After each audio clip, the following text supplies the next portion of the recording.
possible to adopt these little squares for a few euros, and the money will go to plant trees in Australia, which will mean that the animals that are suffering will have better habitat and also something to eat, because a lot of the trees they actually eat them, don't they? So that's my infinity squared connective thing that I'm working on at the moment. All right, so if you're watching this, I see people popping in from time to time. Do say hello, please. That would be nice. Say who you are and where you're from. And if you've got a question on creativity, productivity, I did call this session How to Create or something like that, didn't I? What did I call it? And I will be covering that. I called it How to Keep Creating is the name of this session. It's the sort of nominal theme. So I'll be talking about how I manage to keep creating day after day after day. And if you're interested in that, or you have problems with it, or if you have a special technique, then please let me know. You know, what's your special technique for managing to create day after day or on a regular basis? Because that's one of our problems, isn't it? Those of us who like to create regularly, sometimes we find it really difficult to create regularly. So any tips, any hints, because, you know, we're all different. So what might work for me in creating regularly might not work for you, but you might have something that's great, a really great way of managing to create stuff regularly, which might work for someone else, whereas one of my tips might not. So the theme is how to keep creating, and I'll be talking about that in a second. One way that I manage to keep creating is giving myself a short, very focused theme. For example, I've got an objective for these paintings. I'm only going to do 9 of these paintings and then it's done. I really need to see the end of a creative project. It can't be too far away, otherwise I lose interest. I have to get this sort of immediate gratification. Literally immediate, could be like in an hour, or by the end of the day is sometimes long enough for me. I need it by then. I managed to do longer projects, longer than a day or an hour, by still making it, you know, like 9. I like the number 9. It hasn't gone into 2 digits, you know, double digits, 9. So I'm going to do 9 of these quiz questions. I'm going to do 9 of these little cards. Yeah, I can just about manage that. I can just about envisage doing that without getting bored, right? So that's my sort of threshold, right? I'll do 9 of these. I've got 9. Yeah, I've got, you know, that'll be okay for me. What about you? How many, you know, do you have anything like that? Do you have a way of setting a limit on a creative project so that you know you're not going to get bored? Because a lot of people who have a lot of ideas coming to them, they find it very difficult to concentrate and focus on one thing before another idea comes in and takes over. and also before they've produced something that's worth showing to people. You know, you might not think that today's card was actually worth showing to anybody. You might think it's, you know, it's a load of rubbish. If you're a creative type of person, you probably won't think that. You'll think it is what it is. And you'll also maybe think, well done for just doing it. It doesn't matter what it is. You know, you did something. That's the way I look at things. Not everybody thinks of it that way.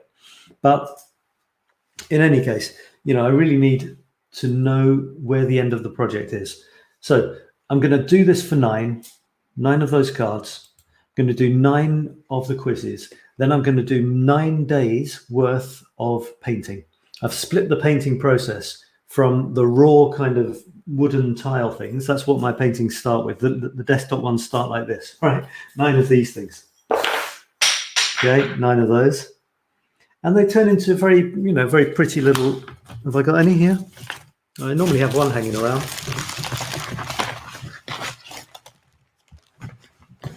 And then they turn into, you know, 9 of these rather pretty little things here. You can see those. You know, they're nicely finished. They're still a bit rough because it's art. You know, it's not mass produced. It's art. But, you know, it's nicely finished. So it takes me 9. I've divided the process of going from the raw things to the finished things into 9. And I'm going to do 9 because there's 9 squares in my painting. You know, it sounds silly, but I've adopted this silly thing, 9. It could have been any number, but I adopted something, and that something helps me to produce. You need something to make you produce, don't you? Or you don't produce. And I don't think anything is sillier than anything else. I mean, I say that the Eiffel Tower, I call her Lady Eiffel, which is kind of cringeworthy, you know, but it makes me smile. The Eiffel Tower is very symbolic for me, and it gives me some sort of reason for doing stuff every day. Look, I've created this series of photographs. Here's today's. And what do I call it? I call it the series When Lady Eiffel Smiles. You know, you might think that's cool. You might think it's crap, but that has given me some sort of container to put my creativity in. I invented the name, so that's kind of pleasing. It's got the Eiffel Tower in it. That's kind of my thing. And I'm on number 835 in 835 days. So for what it's worth, you know, it helped me do that because it's not only the photograph, it's the text that goes with the photograph. So there's 835 of those as well. So I'm a firm believer in, if not too much structure, a bit. You know, a bit of structure, it'll get you a long way, but it has to be one that works for you. And that for me is one that you've invented yourself. I don't know what you think about that. You know, if you've got any comments, please ask, because if you see that thing at the bottom, it says creativity questions in the comments. So that means I would like you to ask me questions about creativity, discuss what you're seeing here. Otherwise, I might just go on strike and drink coffee. Should we drink coffee together? Would that be nice? Nice communal moment. Look, I've seen people doing Facebook things where they just stop talking and close their eyes for about 15 minutes. What's that about? Oh, they put music on. So we could kind of do that, couldn't we? I'll give you the, I'm not going to do it, but I'll give you the photograph and we can meditate on this photograph for about 3 seconds and you can tell me what you think.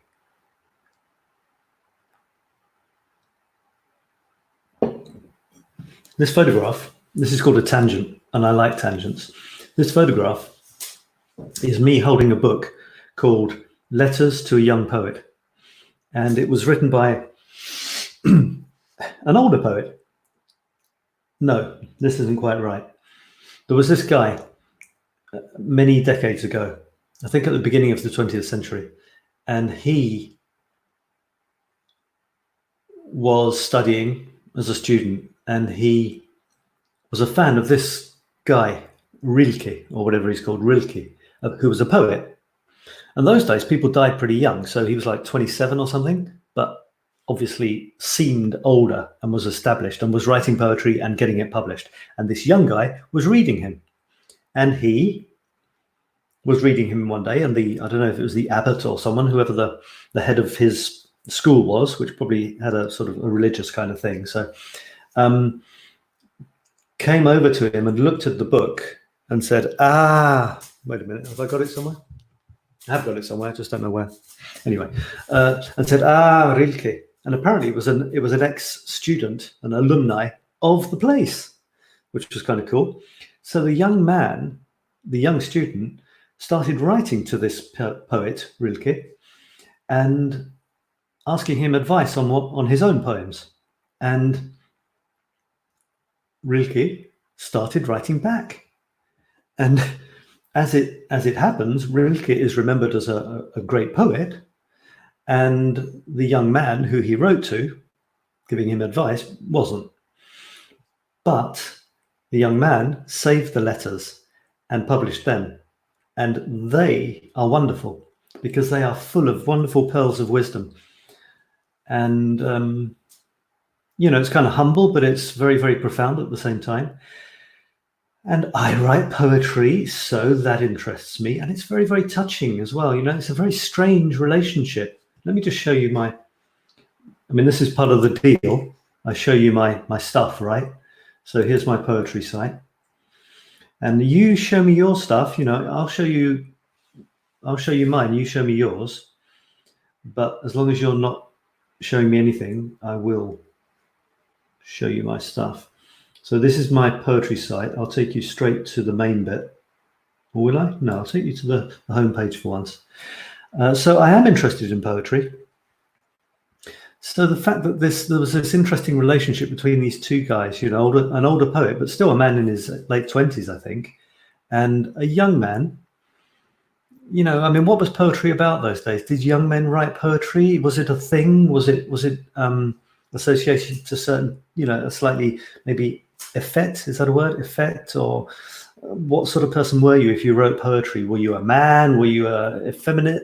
What's the bloody word? Feminine? Not feminine. Anyway, you know what I mean. Was this? So this is interesting, and so this is my poetry site. You see, it's this is the home page. I don't know if I should. I was about to throw in some doubts there. Protect myself through suggesting it wasn't that much good. How about that? Eh? I tell people not to do that. That's supposed to be the latest poem. It's not at all. September 2019. But there's that, and then there is a gallery. You see, you go to the gallery somewhere. It would be really good if I knew my way around my own site. Is that it? Does that take me to the gallery? No, that takes me to the poem. Anyway, yeah, so there's the sort of index of the poems. I managed to write quite a few in the last couple of years. I'm quite pleased with myself because you have ups and downs. Poetry is a very personal thing, obviously, unless you're doing it for an English lesson. And the inspiration comes and goes, and you can't really call it. It kind of comes to you. That's what I found. It's a bit like painting and writing. It comes to you, and if it doesn't want to come to you, well, tough luck.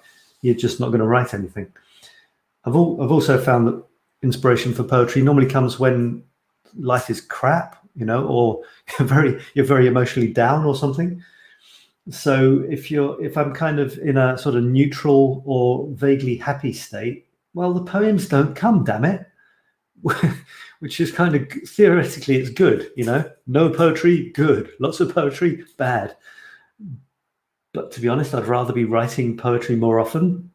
I don't necessarily want to feel crap or have just split up with, some wonderful person in order to get some good poems coming out. But that's sometimes how it happens. Anyway, so there's that. So this guy, so this guy, he started writing to him, and the letters perdured. The letters were good enough to be published, and there's just pearls of wisdom in there. For example, don't worry what the hell other people think of your stuff. Is that timeless or what? Just don't worry what anybody else thinks of your stuff, and don't write for anyone else. Don't write on subjects you think will be popular. Don't write for praise. Don't write to be admired. Just write what is in your heart. Let it out. And that will be the purest, best poetry that you will be capable of writing. Little gems like that.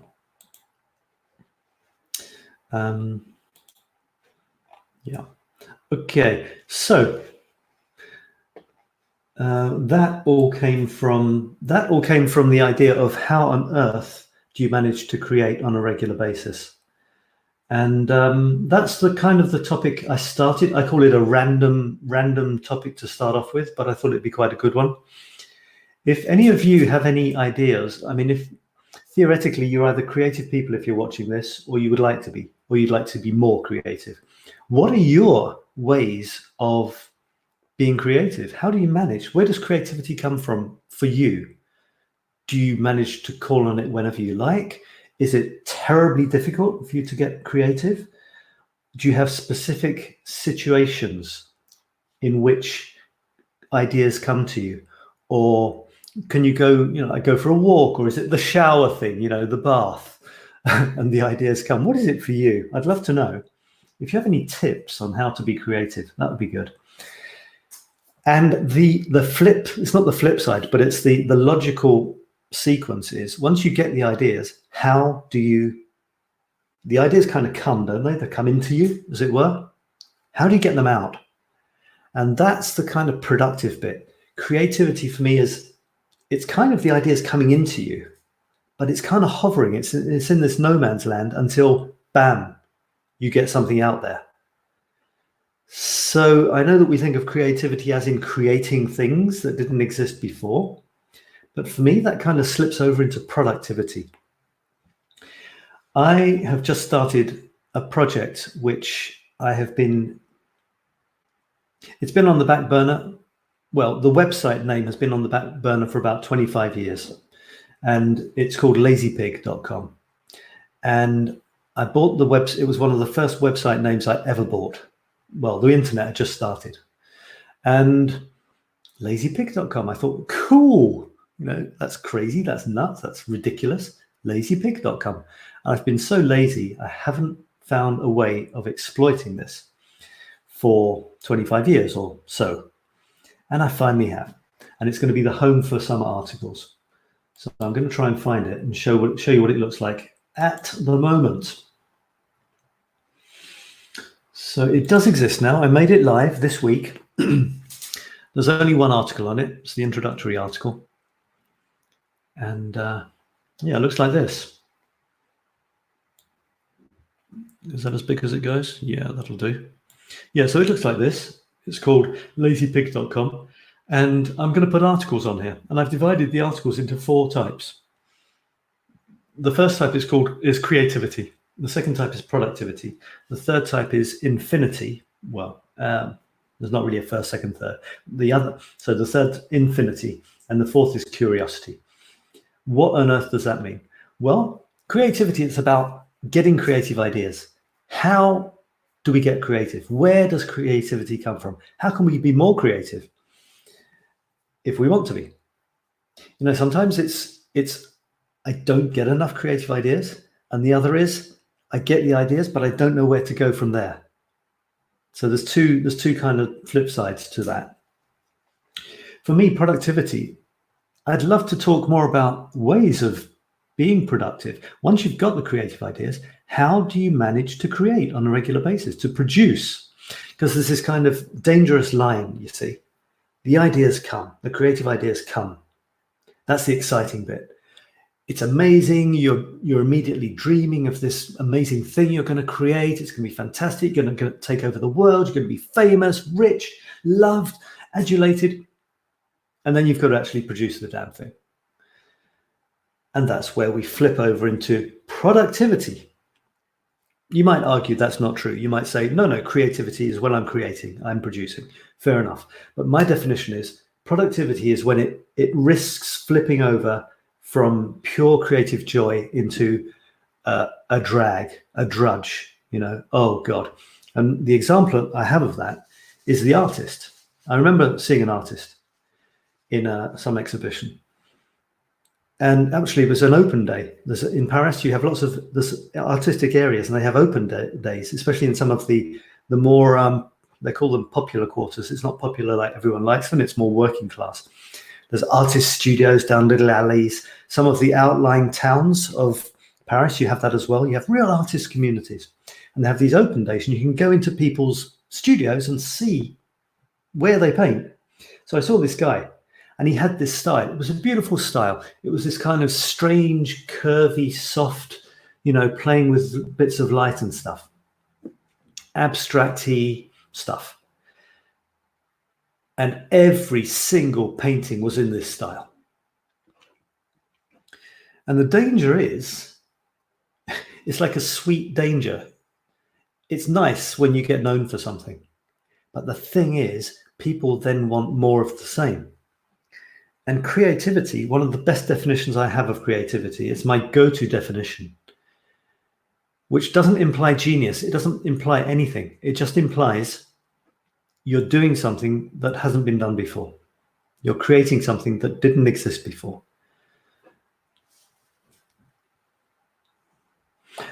And if you're an artist, theoretically, you want to be creating new stuff that hasn't been done before. Now, this guy, he had his style. It was clearly his style. You look at all his paintings, it was all the same style. Very beautiful, very lovely. He'd got known for it. And he had to keep on doing that because that's what people wanted. Could you do one in this color? Change the color, but give it the same style. Don't change your style. And that's kind of like a kind of death for an artist. I mean, I say that, like I've decided to take all my photographs and make them square. Is that death? Have I died a photographer's death because all my photographs are square? So maybe I'm exaggerating. But the thing is, as soon as you are obliged to do it in a certain style, haven't you moved over to productivity, to the production line? Churning out more of the same, there's no, unless you're finding a way of being inventive within your style, which is ideal, you're kind of stuck. That's the dangerous bit. So my productivity articles, that's what I want to be about: how to produce a lot, how to be productive in the, that sense of the word, being productive, producing a lot of stuff, but without it falling into a drudge and you feeling like you're on a production line. So there's that, and also sticking until the end of a project. That's what I was talking about earlier.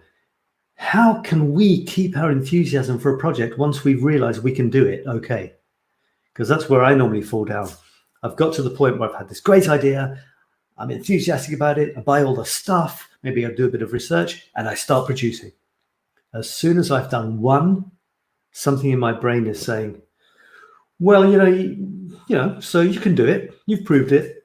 Fair enough. So what else? What else is new? What else is new? And I end up, having produced one thing, probably not very well because I've only done one. And I've moved on. And it's a shame. It's a real shame because the original idea was fantastic. I just need to produce a few of them. That's why I'm kind of into this number 9. My brain seems to like number 9. I do these 3x3 grids. That pleases me. There's a certain unity.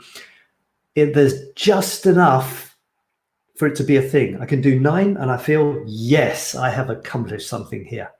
They can sit together in the little 3x3 grid, and yet it's not dragging on forever. 9 is doable. I don't even have to go into double figures and my project is finished. So that's my reasoning there. So here you see I stuck to 4 things. It's still a 2x2 grid. I don't know if you noticed that. Because I could easily have imagined 9 categories for articles, but then I would just have been going crazy, Should I do one of each? Some of them would be kind of weird categories. I thought, no. Just do 4. 4 is okay. So creativity, having the creative ideas. Productivity, producing the stuff. Curiosity, that is articles on the craziness of life, the funny side of life. Because, life is so strange. I'm not just talking about jokes. I'm talking about how weird life is. Weird thought experiments. Just, there's so much wonderful stuff there. It might even be wordplay. It could be simple stuff. That's going to be articles on stuff that just makes me think, isn't it? Isn't life weird and wonderful? And then Infinity Bites is going to be my final and deepest, probably deepest articles. And that's going to be about, life, the universe, and everything. Why not? I'm allowed to write about it just as much as anyone else, no? As much as you, as much as... I think sometimes we worry about comparing ourselves to people who have had books published, for example, or who have had exhibitions in real galleries. And we don't think we are there. We don't think we're up to their standard. We don't think we have the right, the societal right. We haven't studied at the academy of something or other. We haven't got the diploma of whatever. Therefore, who the hell are we to pretend that we could write something worthwhile on that subject? I was watching this guy the other day, and it was a launch of his book. He's a real writer. He's a real scientist because he's got a PhD. He's a real writer because he's got a hardback book on Amazon. This is a guy. This is a real guy. And then there's me. I haven't got a hardback book on Amazon, although I've got some self-published ones, like uploading a PDF. I haven't got a PhD, although I thought about starting one once. And therefore I think, so obviously I'm not there. I'm not there. My stuff isn't as good, etc., etc., etc. And this is complete and utter bullshit. It really is. Some guy's got a PhD. So what? They've studied a very, very small area of stuff for a couple of years or a few years. Therefore, why should I hold them, in some sort of great esteem? Maybe I think the thing that they studied or researched is a complete waste of time, or just pathetic or stupid, or, not my cup of tea. All of a sudden, in one fell swoop, their entire reason for doing their thing is wiped out, as far as I'm concerned, because it doesn't interest me. It's like a sport. Some great sports person, I often use this as an example, a great sportsman or woman who has won such and such a tournament more times than anyone else. How wonderful, how amazing, how we should look up to them. But the thing is, let's say, that doesn't interest me. That sport doesn't interest me. All of a sudden, they cease to have even the slightest importance in my life, despite the fact that by many they are venerated as one of the greatest whatevers that has ever lived. For me, they're a zilch. They're a nothing. I'm not saying they're not worth anything. I'm just saying that all of their great achievements have no meaning for me whatsoever. Whereas somebody else's will, because that interests me. It's random. It's so random. So all of that is something that I will repeat for the rest of my life, basically saying, do your thing. Do your thing. Produce your stuff. Produce your shit. Produce your crap. Produce your wonderful stuff. Just produce. Don't judge it by anyone else's standards, which is why I permit myself to write. My stuff is just as good or just as bad as anybody else's. It's what it is. It's incomparable. What we create has never been created before. Therefore, it's incomparable. Even if I write a book and someone else has already written a book, we're not using the same words in the same order. So, don't compare it. And creating is wonderful. Just create. Go create. It's just such fun. It's so wonderful. You put something out there. It's like having a baby every day, a new baby every day. Every time I publish my photograph, bam, I feel like I'm a dad once again. And I do it every day. So this is my latest thing, one of my latest things. And I'm going to write about, no photographs here. Photographs are elsewhere, right? Just words, but maybe some silly illustrations. I'm going to talk about creativity, productivity, the curiosities of life, and the deep stuff as well, for what it's worth. They say that there's... you are the right person to talk about something for someone. You're the one that someone has been waiting for to show you a bit clearer what things are about. And that has to be valid. That has to be true. So, but if you don't produce your stuff, if you don't put yourself out there, if you don't look for people to chat with, to help maybe, or just to, to give them someone to ask questions to, then you're doing them a disservice by not being present, by not opening yourself up. Creating, it seems a slightly self-centered, but I'm doing it to be present for people who might like to see my stuff, because it might help them to have more meaning or more enthusiasm or more ideas in their life. I wouldn't be creating much if I didn't have lots and lots of influences. So I want to do that as well. And I think you should too, but don't listen to me. I think, one of the great reasons for being productive is because it might help others to be happier in their lives. And that's a nice way of looking at the deepest meaning of life. When you get beyond the selfish stuff, when you get below like the low level stuff, like you've got enough to eat, you've got shelter, you're probably not going to die tomorrow. And then, you've got maybe a family, or at least you've got some friends around you. That's kind of nice, isn't it? And then you've got, what is it, going up that Maslow's thingy, then it's getting, you've got some sort of professional satisfaction, or, you're bringing home the bread, and then you go up a bit higher, and I can't remember what all the different ones are. And then you're getting some sort of respect and stuff, your respect is a pillar of society, and that's cool as well. But it's still you, isn't it? This it's still me. I'm okay here. Now a higher level, but it's still me. I'm still okay. Now I'm getting some money in. Now I'm supporting my family. Now I'm getting respect. And then what? Right at the top of that thing is self-actualization. Self, like self, me. When is it going to stop? When are we going to stop thinking of ourselves for once?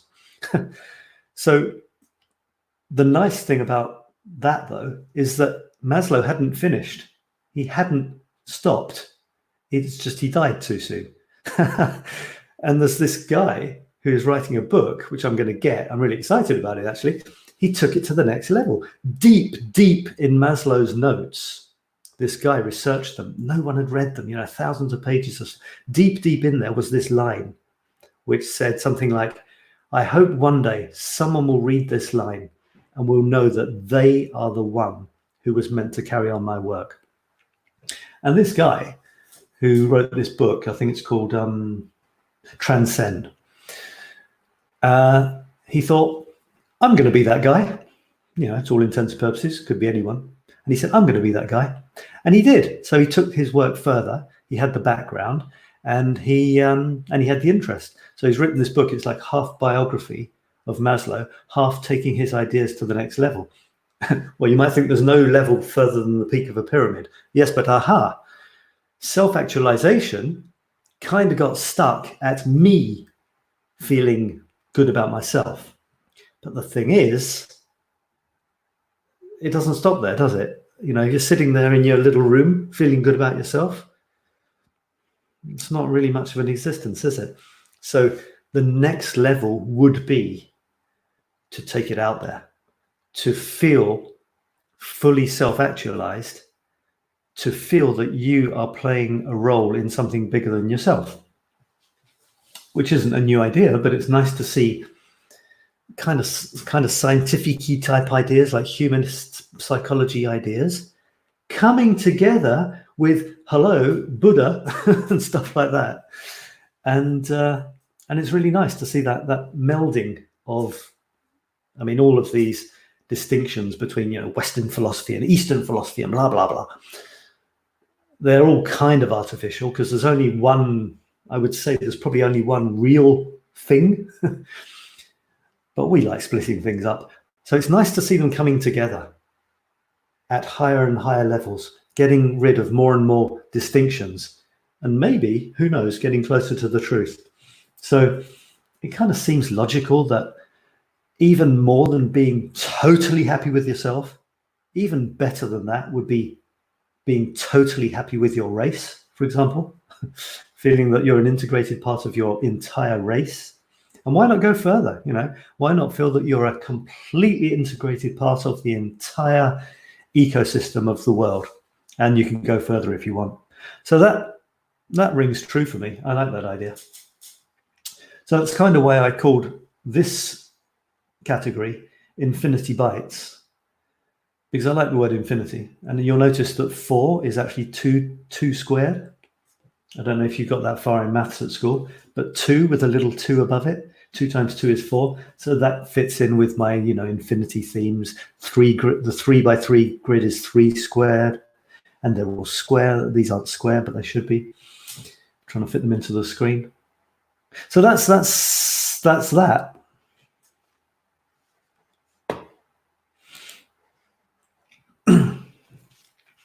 So please ask some questions. This isn't supposed to be me rambling for 2 hours. Well, it kind of is, but based on your comments. So it's Sunday evening. I've had a week's worth of ideas, creative stuff. I've had ups and downs.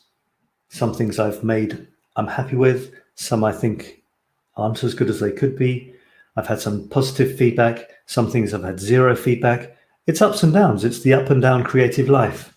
So this Sunday evening, it's my Sunday evening thing. It's a couple of hours where I'm going to sit here. Normally, I hope the same time every week, so people kind of get used to it. It's about creativity. It's about talking about creativity. And I want to talk about that with you guys. I want it to be an exchange.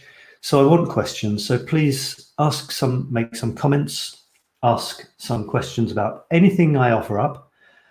I'm offering up my stuff not because, like I just said, I just explained how I feel about where I fit into everything. So it's really about being someone who's acting, who's an actor, who is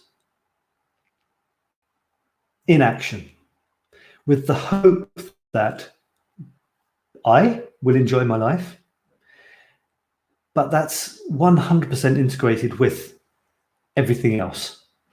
So it's not really a kind of egoistic thing as such. It's more hoping that we will get an exchange of creativity going. So that's what I'm going to be doing, and that's why I'm here. What do you think? Good idea? Crazy idea? Creative idea? So sometimes I have to, take a deep breath and say, you're sounding a bit stressed, old man, chill out. Doesn't matter if that little number of people watching says 0, 10, 100. Doesn't really matter. What matters? Actually, I should be going over to one of these now, shouldn't I? I should be taking notes for an Infinity Bytes article. Doesn't really matter, does it? What matters? Here I am talking to this little thing here. You see, there's a little round thing with a couple of blue lights on the side, which says that it's live. I'm chatting to it. It's not chatting back, but it doesn't really matter.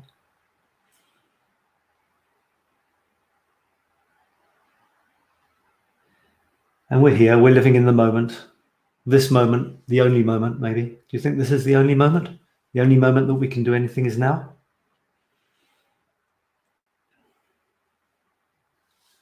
So, I mean, I'm not one of these people who suddenly says, let's meditate, or a minute's silence just to contemplate.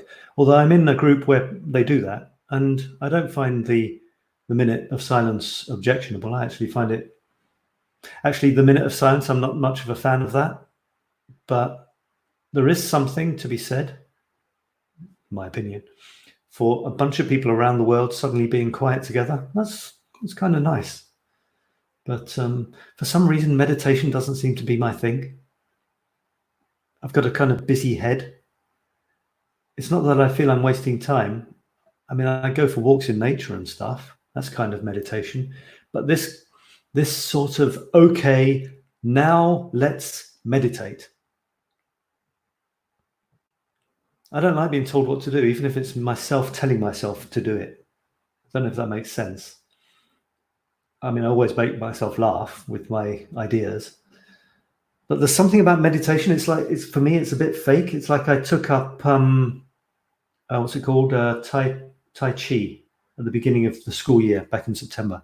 I did it for a while, and it's lovely. It's really nice. I like the exercises. I like the movements and everything. But then there came this time when I was supposed to have practiced certain moves before the next week, and I would turn up and I hadn't done them. And there was some guy who got a bit frustrated, and I started feeling bad about it. And I thought, this is where I stop. I'm not enjoying it anymore. There's pressure. I like the flowing movements. I love them. But I didn't like the second there was a bit of pressure to do something. I thought, a meditation for me, it seems like it's a bit like that. I mean, I don't know, there's lots of different types of ways of doing meditation. Different people have different approaches. Are you supposed to think of nothing? Or are you supposed to not think anything? Yeah. Are you supposed to watch the thoughts go by? Are you supposed to focus on one and say, you're welcome, but I don't need you right now, or, whatever? Or are you just supposed to listen to whatever comes along?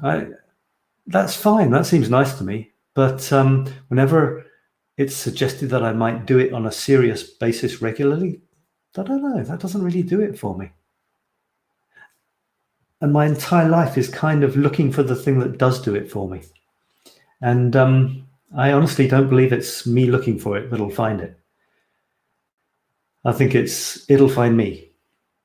And I'll realize, at some point, I'll realize that I'm doing something quite often. And hello, that'll be my thing. And the only way to find your thing, be it your style of meditating or being quiet, be it your painting style, your writing style, your favorite sport, your favorite spiritual activity, your favorite way of getting people to open up. The only way of finding that is to try out a few things, isn't it? Do you think that makes sense or not? You try out a few things and you'll find one that you like, and you'll find that you do it quite often, more often than others. And that's it. That'll be your thing, at least for that time, for a certain time. And I don't know if you need to go any further than that. I don't know if you need to do lots of courses, get qualifications and all this sort of stuff. I'm going way off that. I've had my, I've had my fill of qualifications, learning new techniques, the latest greatest thing. This you've got to try. It's amazing. In only like 1 hour, my entire life had transformed. You've got to give it a go. Well, maybe I do. Maybe I should. Maybe it will be good. But maybe it won't. Maybe it's just yet another technique. Do we need techniques at all? To feel better? To see more clearly? To move to the next level? Maybe. Maybe we do. I don't know. Techniques are fun, though. They can be fun, like a game. You can have techniques where you play with colored things. I like colored things, so that's good. When I paint, I'm playing with colored things. So that's like a game. So I'm not against any techniques which are fun. And if they're techniques to help people see things more clearly, feel more at peace with themselves, come to terms with their past, or at least feel they're being listened to, feel that certain things they thought were important and maybe holding them back aren't so important, or needn't hold them back so much, great, do it. The more fun, the better. But I'm kind of moving towards fun there, you see. If it's fun, do it. I'm not so sure how important the actual technique is. I've got a feeling the only importance the technique, the method or whatever, with all its fancy, playing pieces, I've got a feeling the only reason that might matter is if you like it. If you like colored stones, which I do, that might be the technique you like using to get people to open up. If you like beautiful cards, that might be it. If you like thinking about the universe and the stars in the sky and the fact, the planets and things moving around, as part of one big system. If that's your thing, if you really enjoy that, then a system which is based on that might be the one for you. Because in the end, it's the system that works is the one that you use, isn't it? I mean, I'm not saying it necessarily is going to work even if you use it, but let's say exercise, for example. The best exercise for you is the one that is you're actually going to do, as opposed to sit on the couch thinking you really must do it. So, for example, for many years, I would buy a subscription to a gym, which gave me the right to go there as often as I wanted, every day if I wanted. Really good deal, really good. Nice gym, nice membership card, got all the gear, good machines. But after about 3 times, I stopped going because I couldn't be bothered.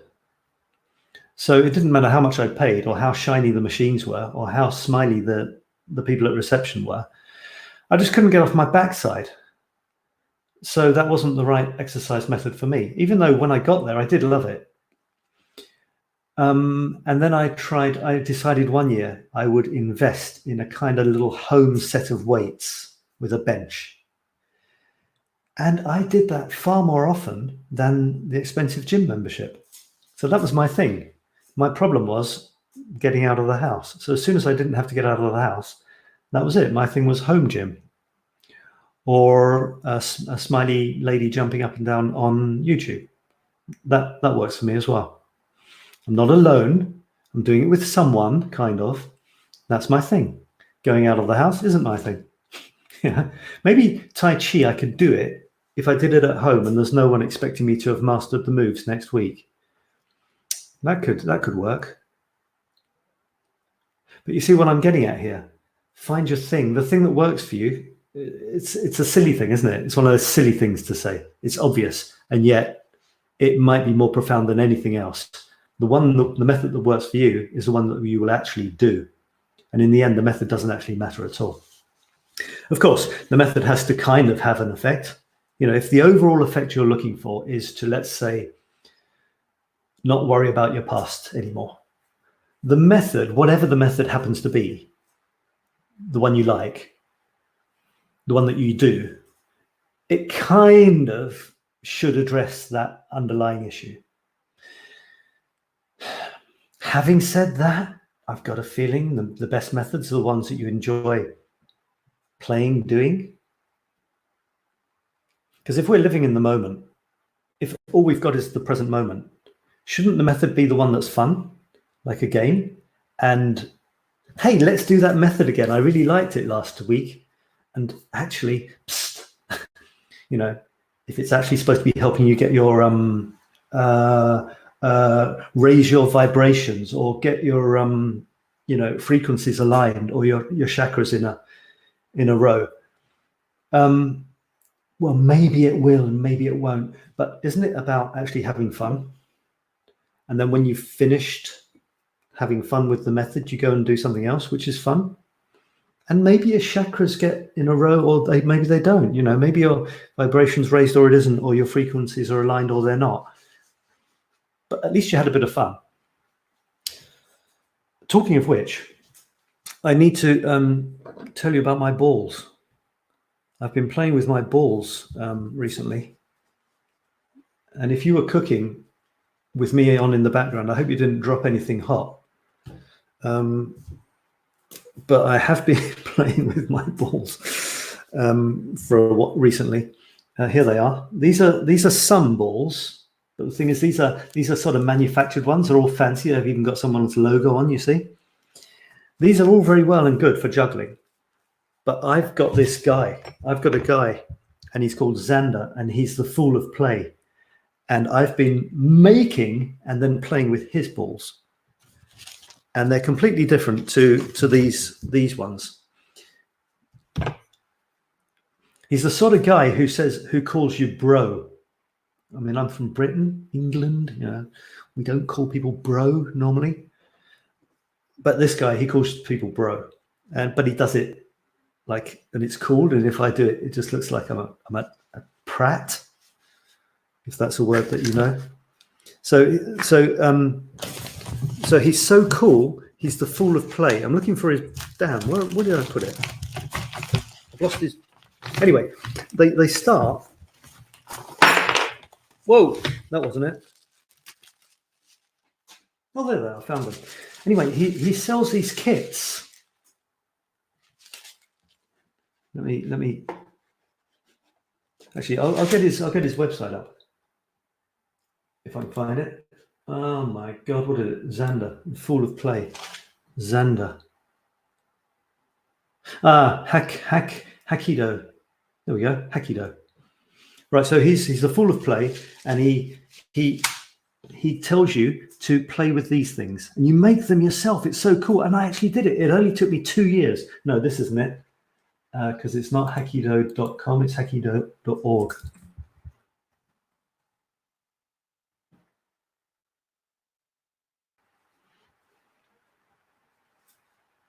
So I've made 2.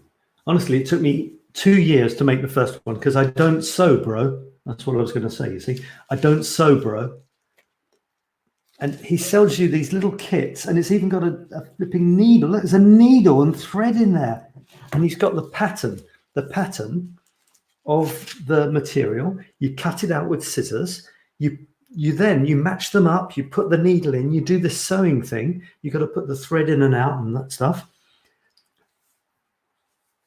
And I watched the video. It's got a cool video on how to sew these things. It's so great. And he juggles with them and everything. And it's such fun. So, you know, I mean, I won't actually, I've got a coffee there. So this will probably end in the coffee. You know, I mean, I can kind of do, no, it's this. It's up, up, up. So it's like, for the full glory of this, you obviously, so it's like, you can obviously you can go one up, and then put the other one across, you know, like that. But that's nothing. What you're supposed to do is you do up, up, up, up, dun, dun, dun, dun, dun, dun, dun. Then you do it the other way, dun, dun, dun, dun, dun, dun, dun, dun. So I can do 2. Bum, bum, bum, bum, bum, bum, bum, bum. And then the other way. I can do 2, you see. And I can't do 3 because I've only got 2. But I have got 3 of these. But I probably won't do this because it's too dangerous, you see. So you have to go, throw. You see, I did 5, kind of. So so basically, he's got these things, and there's 2 things to them. There's a mental thing and there's a physical thing. The mental thing is the juggling. It's actually pretty physical. Actually, my shoulders are actually feeling it after I played with them for a little bit. But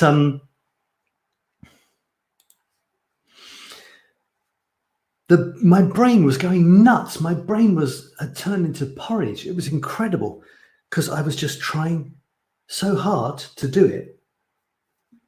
But I was dropping them. I was getting frustrated. I was panicking. I was stressing. I didn't want to throw the third one. I threw the second. Then so you throw the second and you catch the first. Then you throw the other one. It's like Panicsville, Arizona. It's incredible. So so this is great. Yeah, and he's got videos to show you. He also does. So the other thing you do is you kick them around on your feet, and that's really cool. But I can't do it yet. But you kick them with your feet, your legs, your arms, but you're not supposed to use your hands. Okay, so it's like a sport, hack sack or something. But he's made them into these little balls, and they're really cool. You can put them in your pocket. They're not very big. They're smaller than normal juggling balls. So this is something I want to do because it's fantastic for your brain. So the juggling is your brain, and also it impresses the girls. No, maybe it impresses people if you can juggle.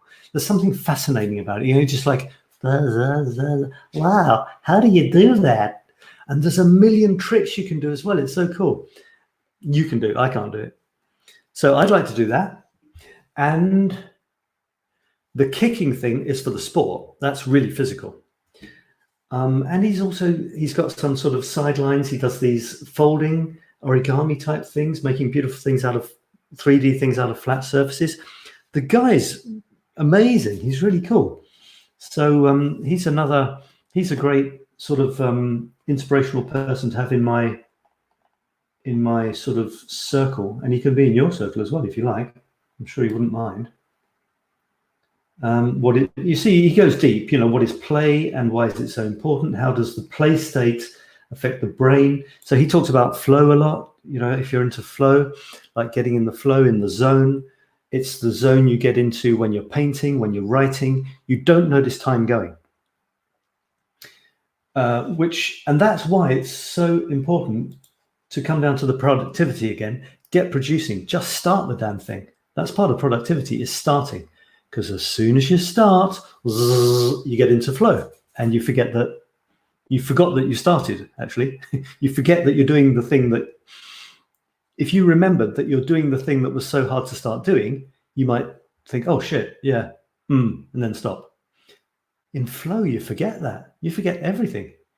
And you kind of wake up, as it were, after a few minutes or possibly longer. And you think, well, that's not bad what I did there.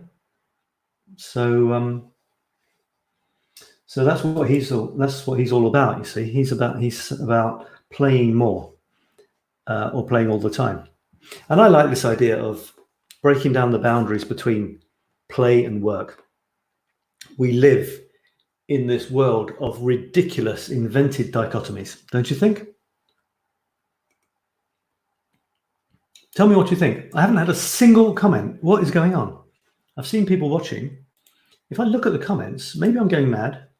Oh my God. Hang on. I've got 2 comments and I didn't even realize. Sorry. So used to consuming, moving towards creating is invigorating. Thanks for sharing, Sab. So used to consuming, moving towards creating is invigorating. Thanks for sharing, Sab. Chris, thanks for your comment. I thought I was going crazy, I mean, last week or the week before, I had some comments. But actually, I don't mind, because everything is cool, right? We are used to consuming.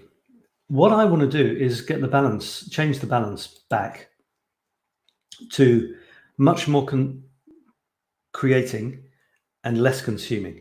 You've got to consume something. Consuming is fun. Consuming is nice, Plus, when you consume, it gives you ideas for creating. For example, some people are consuming my masterclass on smartphone photography at the moment. But that is 100% designed to inspire them to go create. So that's it's a good example. Of course, we've got to consume, but the danger is we're consuming in the sort of Netflix binge watching style, and that's not so cool, because you're not really being. So, for example, you're watching, I don't know, one of these beautiful, killing, murdering police shows. It's probably not going to inspire. Let's hope it's not going to inspire you to go out there and create some more murders of your own. So what is it inspiring? Anything? It's probably inspiring you to go to the supermarket if you've run out of chips and beer and pizza. So there's a place for that, like pure relaxation. It kind of is some people's meditation, isn't it? Turn on the TV, you're relaxed, sort of signifies that you're safe for the next little while. You got nothing to do. Life's okay. That's all right. But are we made for that? Are we made for that on a long-term basis? I don't think so. No, I really don't think so. I think we feel best when we're creating. I like the idea that creativity and self-actualization being the top of Maslow's pyramid and the extended version. Creativity is self-actualization. They're the same thing. I like that idea. It's only an idea. Don't get your panties up in a bunch. I love that expression. If you don't agree with me. But I like the idea. It's all ideas, isn't it? It's all bullshit. We invented language. Before language, there was still stuff. So don't worry about words. But I like that idea, seeing as they're one of the main things we play with. When you're creating, you're at the highest level you could possibly be at. How wonderful would that be? So yeah, Chris, you're creating. You're creating some wonderful photographs, and invigorating. Of course, it's invigorating. You're creating means you're bringing new things into being. That's a wonderful way to feel that your life is worthwhile, enriching, and generous. Because you're directly touching others. You don't keep your creations to yourself. I mean, some people do. They get a certain satisfaction. I don't know, so let's say you create a beautiful garden path out of a bunch of grass. All right, that's cool. Maybe it's mainly for you. But still, you've created something that can be seen by others. But then there's another type of creativity which is meant to be shared. It's not just for you. It's for others. And a garden path, people walk down it. They have more pleasure walking down your nice garden path than over some grass, maybe. So thanks for the comment. And I have one saying smiley and wink, which is nice. Thank you. Marie Robert, thank you very much for that. I can't really comment on that because it's not a question, but I appreciate you being here. If you are here or were here. So I had a couple of comments. Isn't that nice? So there's that. Yeah, so this guy, check it out. So I'm getting into juggling. Another thing I wanted to get into, which I haven't managed to yet, even though I got all the gear and no idea, was my drum. So I got my musical drum. I'm working on getting more organized, more disciplined. Not so I can do more different stuff, but so I can get good at a few things for once. And one thing I really want to get good at it, although that's just blah, blah, isn't it? If I wanted to, I would do it. So I'm aware of that. And I'm saying a lot of this stuff for us, if you find that you say things like, oh God, I really want to do something, but you don't do it, there's a sort of incoherency there, If you really wanted to do it, why don't you do it? And then you'll find excuses, which kind of means maybe you don't want to do it. That's an interesting area to explore. I explore that in coaching sometimes. Because if someone says, I really want to do it, but I can't get around to it, wow, that is fascinating, isn't it? Hang on a second. Do you really want to do it or don't you really want to do it? This is great stuff. So I'm hearing myself saying, I really want to learn how to play my musical drum. I've had it for a year, more than a year, and I haven't learned it. Can you help me out? What's going on here? Why? Why am I not practicing it for 5 minutes a day? I've got 5 minutes, haven't I? Look, here it is, just to let you know what it sounds like. Here it is. It's still making the same sound, the same beautiful sound with no tune because I haven't learned anything.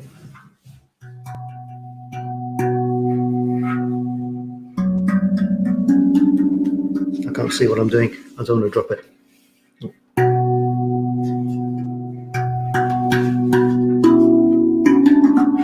How's it go?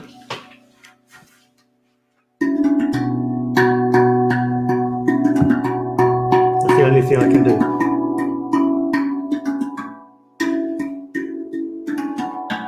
That's the only thing vaguely musical I can do. I can do this, I suppose.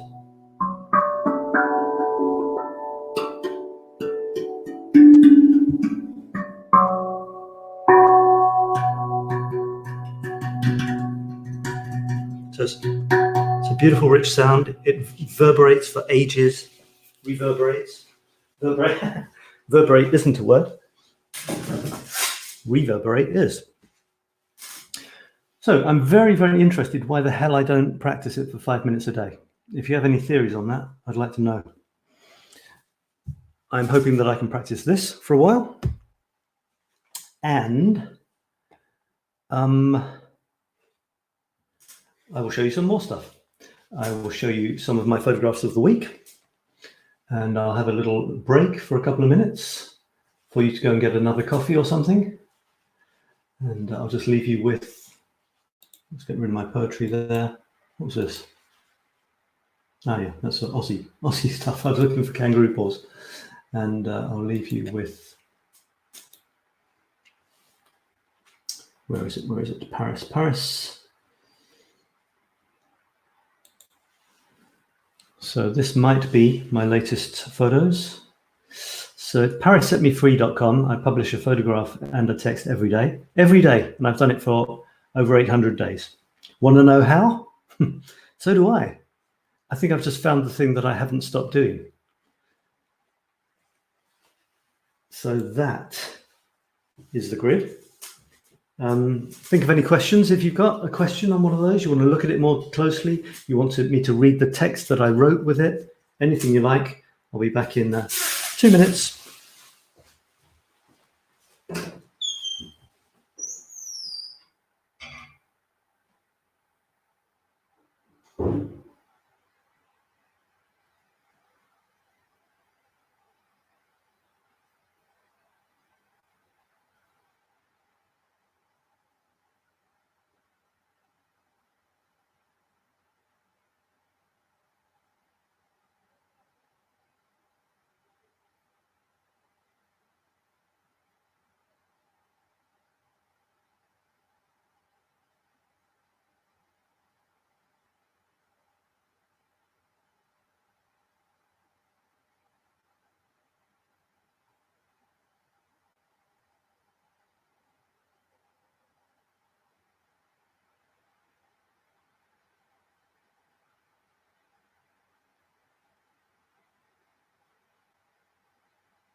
Right, I'm back. I'll put some lights on. Got a little drinky poos here. I can make that even bigger. Less of me, more of the pictures. And I'll talk about my pictures in a second. Put the light on. Put another light on.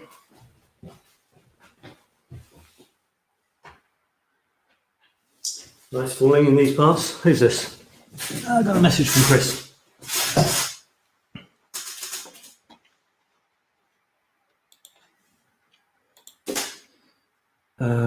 I was going to do, yeah, I'm just going to make myself a little drink here. I think some people don't do what they want to do because they feel guilty for not doing what they should be doing. Don't do what they want to do because they feel guilty for not doing what they should be doing, like cleaning the house. So like chores, like a job, making money. I wonder who that could be. Yeah, I wonder, Chris. Could it be someone called Chris? Chris? Yeah. Would the ultimate be to not... I was about to talk about dichotomies a minute ago, and I rudely interrupted myself. So I'll try not to do that again. Yeah, dichotomies. We live in this world which kind of lives on dichotomies. This is fake lime juice. No, it's not actually. It's lime juice. It's just not coming out of a lime. I mean, it did, but now it's not in a lime, and this is fake, as it were, lemon juice. How about that? In pure vodka. No, I'm joking.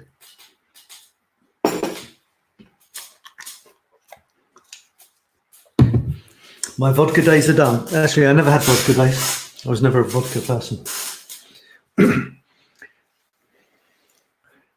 We do live in this world of dichotomies where we divide everything into, this and that. Work and play, for example. We divide everything into work and play. I'll be so glad when I finish my working day so I can relax, so I can play. Or, oh no, it's Sunday night, working again on Monday.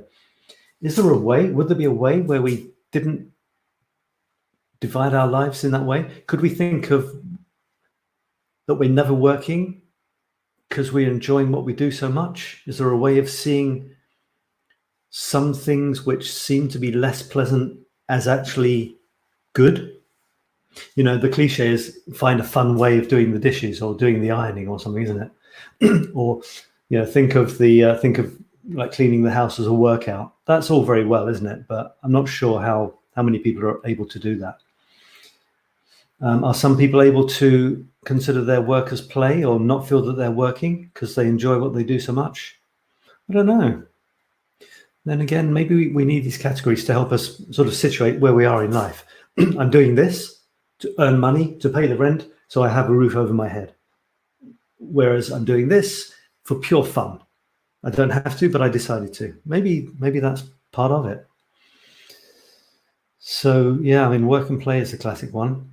I had another example. I can't remember what it was.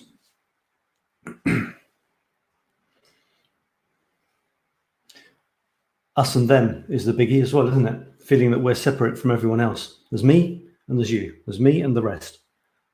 And this is mine and that's yours. And don't touch mine and I won't touch yours. Okay, deal? So let me have a look at some of these photographs. I'm not sure if I talked about all of these last week. I might have done actually. I'm just wondering if the next ones are ready or not. I'm going to head over to the next chapter. I've got a feeling some might be ready. Although I'm not completely up to date with them. So this was the fun. Guess what my next 9 photographs are. And I've only put one of them. Okay. Well, there's this one. This is actually a very interesting one. In the text, I talked about the different strata of society. I'll read the text, if it's not too long. I said, look at this photo. What do you see?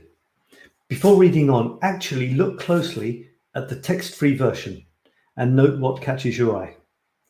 So for this to have any meaning, I should show you the text-free version. It looks like this. Paris street. Typical street scene in friendly old Paris, folks. What can you see? Can you see various different things going on there? So as I was saying, as I was writing, actually look closely at the text-free version and note what catches your eye. Rarely has Paris offered me such a stark reminder of the stratified society we bask in. Folks free enough to enjoy a leisurely meal recline behind a panel reflecting workaday life. While, for the street-level dweller, the restaurant's ventilation is his central heating. Then again, you could say that the chap on the lowest echelons is hardly exerting himself either. It all depends how you look, if you look. Another guy strides on by, oblivious or ignoring. An emblematic Paris street plaque sneaks into the shot, and the word peur, fear, lurks ominously. The observer is nowhere to be seen. Did you look? What did you see? I like that shot a lot. Not just because it isn't just pretty touristy type of stuff, but because there are genuinely quite a few different layers. There's the people in the restaurant who are oblivious to the fact that almost literally beneath their feet is a human being, sleeping on the street like a piece of garbage. The guy's walking past. Well, of course he's walking past. I walked past too, except I stopped because I like taking photographs. But, to all intents and purposes, I walked past too. It's kind of difficult to know what to say when you're in a capital like Paris and there's trash on the streets.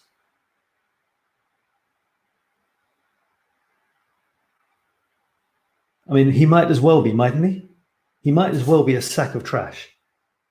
But it's a human being, a human being. How do you come to terms with that?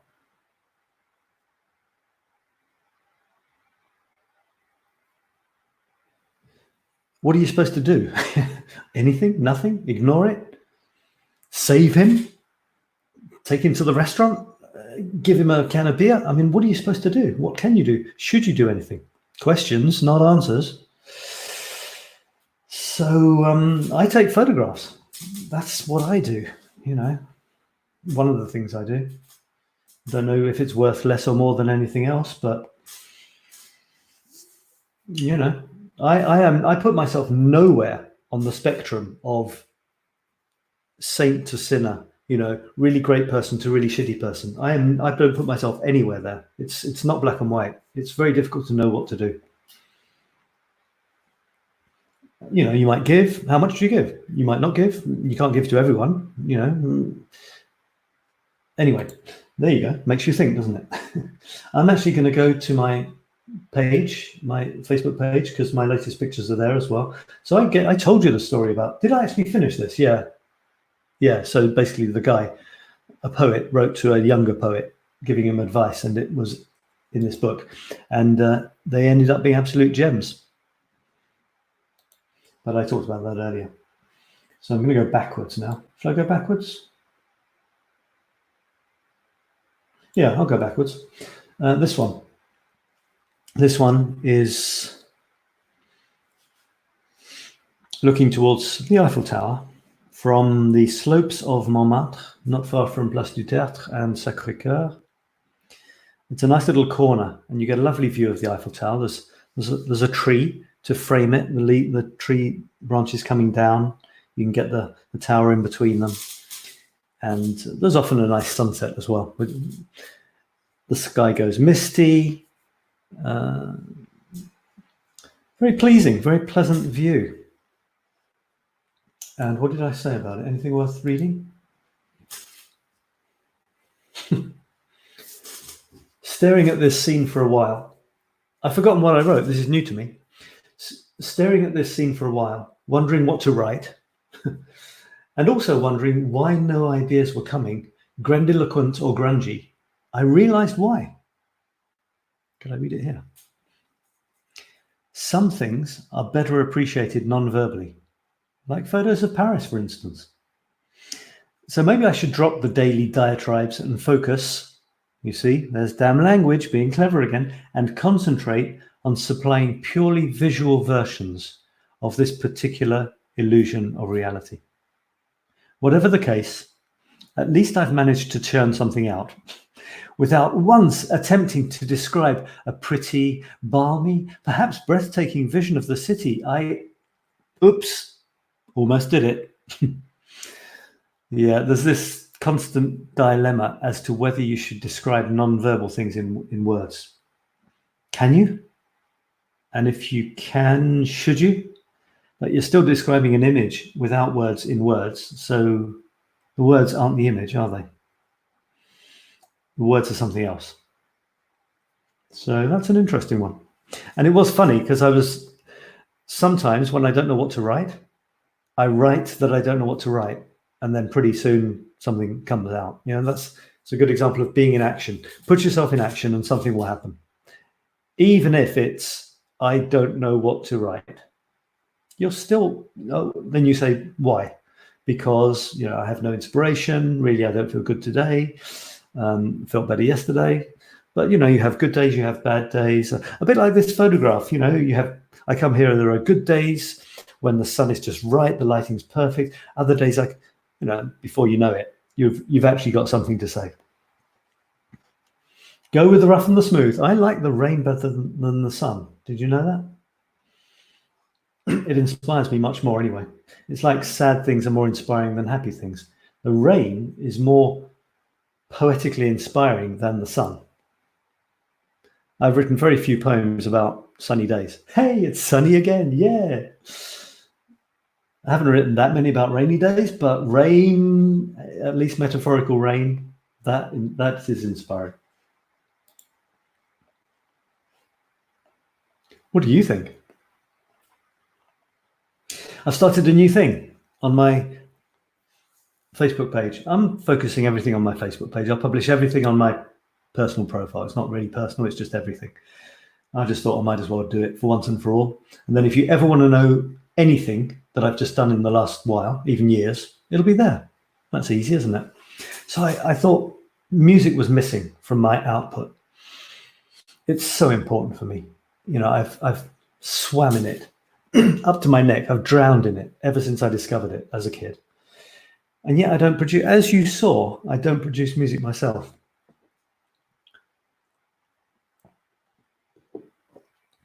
but I love consuming music. I consume it and that inspires me.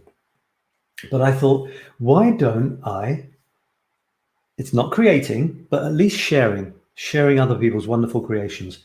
So I've started putting it's not my favorite. I mean, there's thousands of favorites. The one that comes to mind for me, music comes as a reaction to something. Something will happen and I'll think of a song, or someone will play me a song, and that will make me want to play them another song. It happens without fail.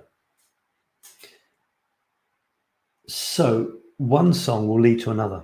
So I thought it's a real shame I'm not sharing my best music, my most wonderful favorite music with others. How selfish. Listen to my music and maybe, just maybe, you'll have as good a musical taste after a few years as I have. So I started doing it. Only takes a minute. Copy a YouTube link. Bam, there it is. A few words. And people have the opportunity to be as lucky as me in being able to listen to some incredible stuff. You'll see the diversity of my tastes. Some things you will hate, some things you will love. That's great, as it should be. I put a tiny text. You can see what I'm doing, right? I put a tiny text about the photo. I'm not going to start another whole new bloody thing about, a great big text about every blooming song I like. But I can't resist doing a little bit. Otherwise, where's the creativity? So I write a tiny bit. Then there's a bit of blah, blah about me and music, why I'm doing it. And then there's the music. How cool. And creativity and sharing, it always works both ways. So I want people to give me music that has come to them through listening to mine. I say mine. It's not mine, is it? And theirs isn't theirs. It's like kangaroos don't belong to Australian people. Sorry, that's me getting annoyed with a conversation I had with myself earlier. I want people to give me the songs, post the YouTube link that comes to their mind when they listen to the one that I gave them. How beautiful would that be? The thing about Australian kangaroos is just sometimes I get the feeling that no one I know, I want that to be quite clear. Sometimes, I'll use this as an example. It's not even a true example, but it works well. Imagine an Australian feeling that kangaroos and the plight thereof belongs to them. Kangaroos are more important to them than they are to me.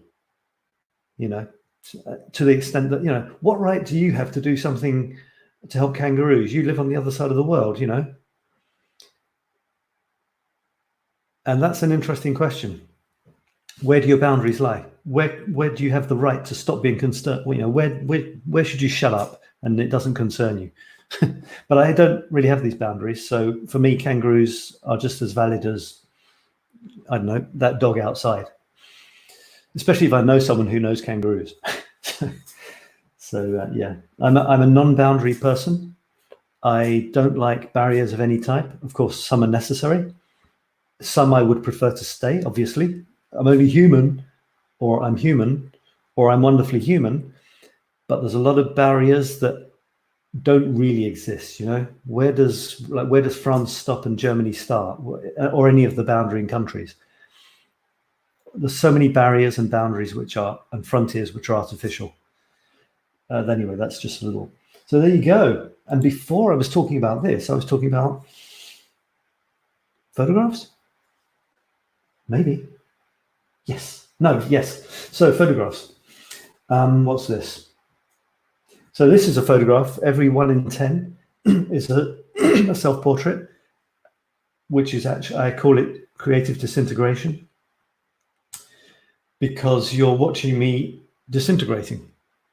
Until the end, I'll get wrinklier, I'll get older, and then I'll disappear. And there won't be any more, or not photographs that you want to look at anyway. How morbid is that? Well, is it? No, I don't think so. Just part of life and death, isn't it? The cycle. And I'm holding cards which say my emotions, my needs, and my forces and virtues. And the text, what was the text with this? Let's see if that's worth. Oh, we'll read it. You know, I've got my hour, I've got my 2 hours, and I've got to say something, so I will. I mean, I kind of slave over some of these texts, guys, and the photos. So, my needs beats me. My emotions talk in oceans.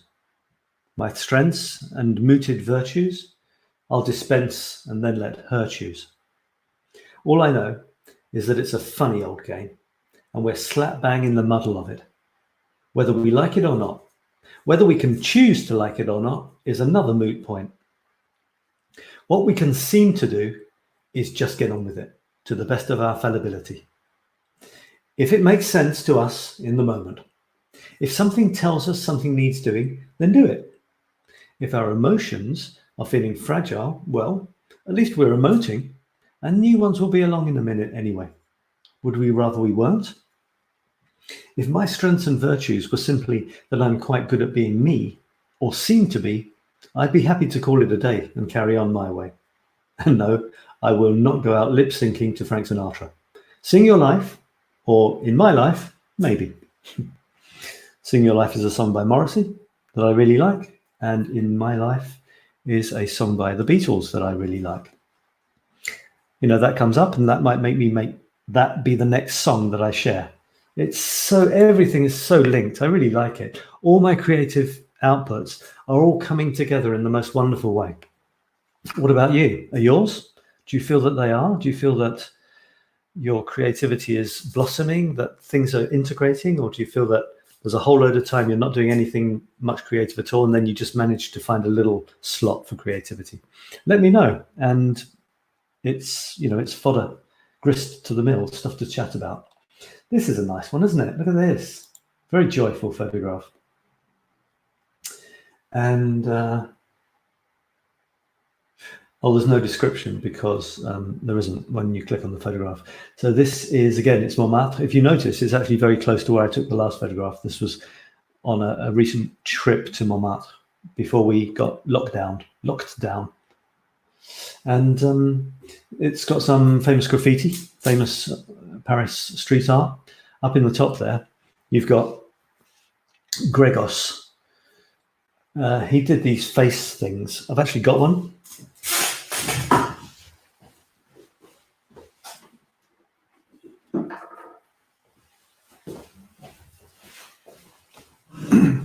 So he's now a well-known street artist and art in galleries. But he started out, he did these molds of his face. And they look like this. Let me make me bigger. You see his face there in the sun, and his face with wings. So it looks like this. There we go, it's focusing. Okay, so it's plaster. It looks like this behind. All right, and the idea is you stick them on walls, you paint them. He gives them to artists. No, artists buy them, other artists, and they paint them in their style, and they stick them on the walls near where they live. That's in their hometown. So this guy gets his face all over the world, and artists have a collaborative experience, which is pretty cool. The only thing is, when I painted mine, I liked it so much I didn't want to stick it on a wall for someone to go and smash it a few days later. So I've still got it, and it's in my style. It's in my 𝗏𝗏𝗏 style. On the nose somewhere, can you see that? It says 𝗏𝗏𝗏𝗏, and my paintings have no beginning and no end. So you see these stripes here actually continue here, and the orange bit here does carry on round at the bottom, if you imagine, like this. So I've managed to get my 𝗏𝗏𝗏𝗏 theme in there, even on a face, which is pretty cool. And he's got about 4 different types. One is with the tongue out. One is a smile. None of them have got his mouth open because otherwise he'd be eating plaster, I guess. One is with a smile. One is a pursed lips, like a kiss. I think there's one where he's frowning like this. And the one we can see here, I'm going to put this down because it mustn't smash. The day I drop it, it won't be in it won't be in one piece. So these ones here are actually smiling. It's like a kind of smile. It's a smile. I think it's a smile. Not sure. So this, he's all over the place now, and people take lots of photos with him. You can't escape him. He's in Paris. I'm going to put my squares around Paris soon. Okay. So watch out for those. You're going to find these all over Paris, and only you will know who did them.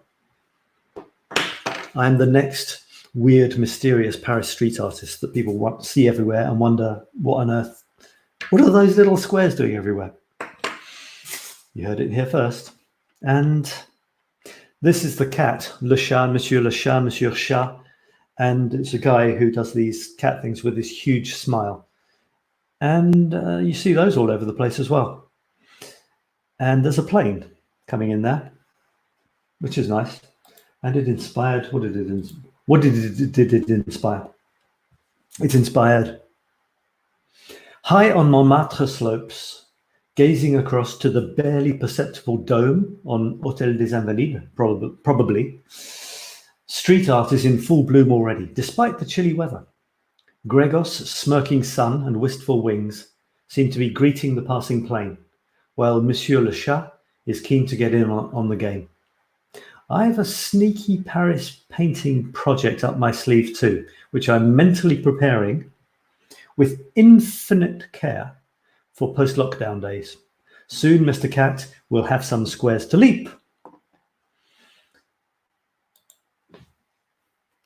And what else do we have? If you are watching, feel free to ask a comment, okay? It's an interactive show. I want people to ask questions about creativity, comment on my stuff, ask questions about it, talk about your creative stuff, how to be more creative, how to produce more, how to deal with worrying that it isn't good enough. Anything like that, I will talk about. I talked about this already, didn't I? Remember? So I have now officially run out of current photographs, although, of course, there are all the other ones. Although I did talk about these last week, so I'm not actually going to focus on those. So what else can I talk about? That is the question. Any ideas? Give me something to talk about. Ask me a question. I'm here for you. Or we could just have a nice reflective moment. My Today's the Day group is going nicely, by the way. Here it is. So Today's the Day is a group you can join. It's a Facebook group, and it's one of my latest ideas. And this is another way I can show that my art is being integrated with, everything is being integrated and recycled. It's very ecologically friendly. So I'm recycling the pixels from my daily photographs as the banner of this group. This is a new group. It's only been going for about a week or two, and it's called Today's the Day. What's that about? You might be asking yourself. It's about a wonderful idea that I've had. Yeah, I can say it's wonderful. If anyone could. Anyway, it's this idea I had, and it's called Today's the Day, and you write a post and you start Today's the Day, and you remember it with something specific. Something specific, not today's the day I looked out of the window, today's the day I scratched my backside, today's the day I cooked this thing. No, the point is you remember each day for a unique thing that you're not going to do again. So it's a unique happening, a unique moment, a unique creation. Why not? Something you did today that will never be done again and hadn't been done before, but it can be really simple. Obviously, you can't create a Mona Lisa every day for the rest of your life. It can be really simple, but I'm looking for something that people are going to remember that, yeah, that was the day I did that little card with the lizard as for my burnt paw project, you see, or this one, why not? That was the day I made Xander's juggling ball all on my own, and I sewed it with a needle. This bro don't sew. But I don't know what accent that was. So something specific, please. That's what I'm after, because I'm getting people, they're posting stuff like, today's the day I have a great one. Today's the day I am thankful for being alive. That's beautiful, but you're not going to remember this specific day for that. And besides, it's a little bit too, warm, fuzzy, touchy-feely for me. I'm looking for something a bit more specific, because I want people to remember each day for something. That was the day I did this. That was the day I did that. And it can be very humble things. It could be like having a talk having a coffee in a restaurant with a good friend, or drawing a little card or something, or watching a great film. Why not? But something specific. And it's going well. People are contributing, and I think they're enjoying it. I think they like it, and it's very, very heartening to see that. It's an example of creating something which directly touches other people, and it's not about me, even though my mugshot happens to be there. I'd rather it wasn't, but the announcements always seem to include the mugshot. Having said that, it has got a good message. It says, "Cafe in hand, the world at your feet, and endless possibilities ahead." So I'm not unhappy with the message on the cup there, or the photograph. I think it's pretty cool. I'm not sure if I should show these because it's a private group, but it's a beautiful thing. People are contributing. I saw a huge conversation in one thread, because the thing is, I want every single new post to start with "today's the day," just as a gimmick, as a fun thing, the gimmick. Then at least the group's got a direction. It's a bit like me saying, okay, I'm only going to publish square photos. It's a limitation, but without a limitation, there's a nice French expression, c'est du grand n'importe quoi. It's a complete load of old God knows what. So the gimmick is you start every post with "today's the day." Sounds like a restriction, it is. But the thing is, in the comments, do what you like, exchange links, music, encourage each other, get to know each other in the comments on that person's specific "today's the day" entry. So if people want to have conversations, they've got to be in the comments, which is nice, makes the group come alive. Very happy about that. And so I would encourage you to join, because it's a really nice way of being in action and remembering your life. Letter to a young poet. Yeah, that's right. Well, thanks for watching, you. And there it is. Where did I see that? Let me go back to that just to honor that for a second. Well, actually, I'll go to my paintings, go to my pictures. And where is it? Oh, I think it was quite recent. So it's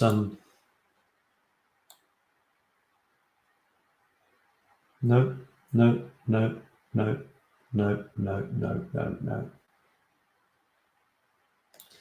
There it is. I wonder who gave me that. Yeah, yeah. I really love this book. These letters, they're really good. They're I'm not sure if you're watching at the beginning, anyone, or if you've made it through to this point, but very, very interesting.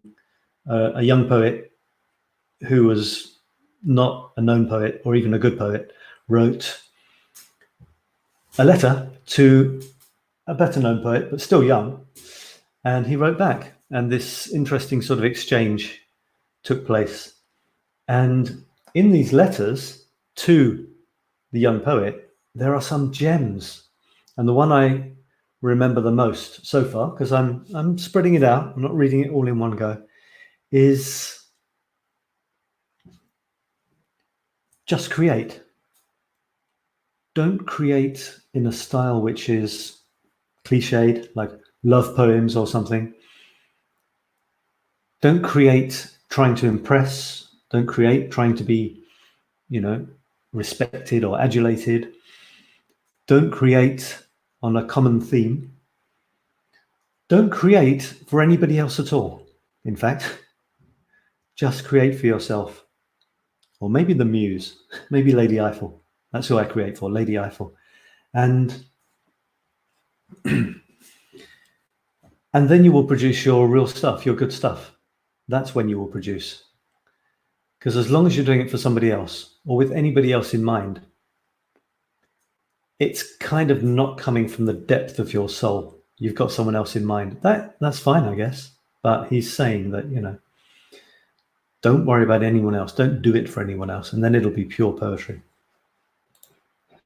Just try to express something. Try to express an emotion or something. Yeah. All right. So there we are. We're getting to the end. It's been a nice one. I've had some people watching, which is nice.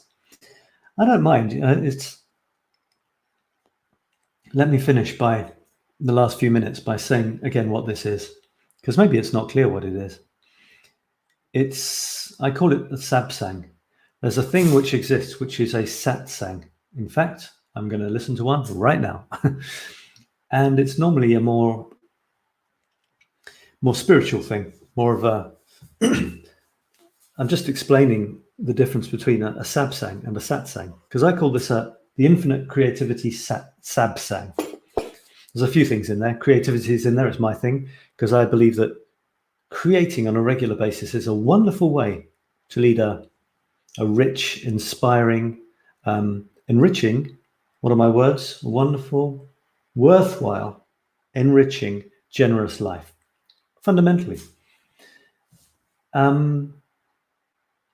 Infinite, because I love the word infinite. Half my websites have the word infinite in them. And I believe that the possibilities for being creative or inventive are infinite. And it makes you feel good. So I'm committed to helping people be as creative as possible. One of the ways I do it is through showing the mind that I manage to create on a regular basis.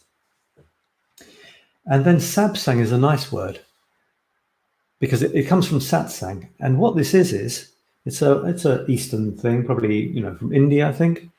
And it's generally, you've got someone who has something to share, something to say, often on spiritual matters, sits themselves down, gives a little speech on something, and then people listen. And then they ask questions. The I don't know what he is, spiritual guru or teacher or whatever, whoever happens to be there, replies, gives a few points. But the best ones are the ones that make you think. They're not the ones that give you the answer. They're the ones that make you think, maybe by asking more questions. It's a true teacher, not someone who just, I know, listen carefully, maybe you'll catch something. I don't like this style. So I like this style of making you think more deeply about things and see more clearly, but through helping you to ask better questions, not through giving you any sort of answers. And so I wanted to do that. I really like that idea, but I'm not a spiritual guru or teacher. No way. There's people who do that and they're really good. But I love creating stuff. So I thought I would sit down for a couple of hours on a Sunday evening and talk about creativity, my creativity, your creativity, with anyone who feels like listening for as long or as little as they want to. So that's what I'm doing. Why satsang and not satsang? Well, I thought I would call myself Sab at some point. And satsang existed. I like creating new stuff. So why not call it something else instead of satsang? Well, Sab, Sat, Sabsang. It's as simple as that. No big deal. I'm not claiming that it's the most wonderful invention ever, but at least I made it mine, which is what I recommend to everyone. Make it yours, whatever it is. Add your own personality. I've decided to focus on certain types of specific, tangible creativity. Otherwise, it's just blah, blah. But I intend them to be examples of ways of being creative, which you can transfer over to the thing that turns you on, if you don't like the thing that I'm using as an example. So I talk about painting, I talk about photography, I talk about writing, poetry. Those are things I like and that I play at. But It could be anything, and it should be anything. It should be the thing that you want to do. So I'm happy to talk about any of those things with no pretensions, no claims, no nothing. It's just a sharing around a topic, and anyone can do that. Anyone. My son could do it. Your son, your grandfather, anyone at all can talk about anything, really. It's just nice, though, when the person who's kind of leading things doesn't tell you what to think. That is particularly pleasing. But they give you lots of interesting ideas, and maybe they give you some encouragement. So that's what I aim for as well. Giving you ideas, making you question things. I might make you question assumptions, but I'll never tell you what's right for you. How could I? How could I dare to? How could I with any credibility whatsoever? Because I'm not you. I haven't lived your 20 years or 50 years or in your situation, in your skin, with your family around you, with your background, in your current situation now. I don't have any of that. I never will. I never could. So, of course, I don't have any answers for anybody. But I do enjoy talking about stuff and asking questions. The best way of learning is asking questions. They say a great way of learning something is to teach it. Sure. I find a great way of learning is by asking questions of myself, of others, and seeing what happens. Normally, really interesting things happen. Far more interesting than just telling people stuff you know. That's one of the deadest situations I know. Telling someone something you know. Nothing's happening. The person probably isn't taking it in, and I'm not learning anything if I'm doing the telling. If someone's telling me what to believe, I don't really like it, and they're not learning anything. But if someone's asking me questions, of course, I want input, and I like anecdotes, and I like metaphors. I love all that stuff. But you see, it's kind of indirect. You got one person telling unless it's for pure information exchange, like how to change a plug on a lamp without killing yourself. Yeah, I want to know that. But anything deeper than that, yeah. I don't want someone saying, so which wire do I put in there? Which do you think you should put in? Have a go. Experiential learning, you know. Well, I'll try this one. No, I don't want that. But anyway. So I hope if you popped in for a while, you found it interesting and fun. I'm looking to have more and more people asking questions and exchanging in that way over the weeks and months. It's very nice to see some people watching from time to time, and I guess that means you're finding something of interest. I hope above all, I'm inspiring creative ideas in you. That's what I'm sharing, because it's nice to share. The comeback is that I hear that it's been interesting for you, and that you've had some ideas on how you're going to create something new at some point, and share it again, maybe with me, who knows. So I'll call it a day or an evening. Thanks for watching on the replay or live, and I'll see you again if all goes according to plan, which it sometimes does. Same time, same place next week with a bunch more creative stuff to talk about, and feel free to throw your creative stuff at me and I'll talk about that as well. That's all for now, and take care. In creativity. Bye for now.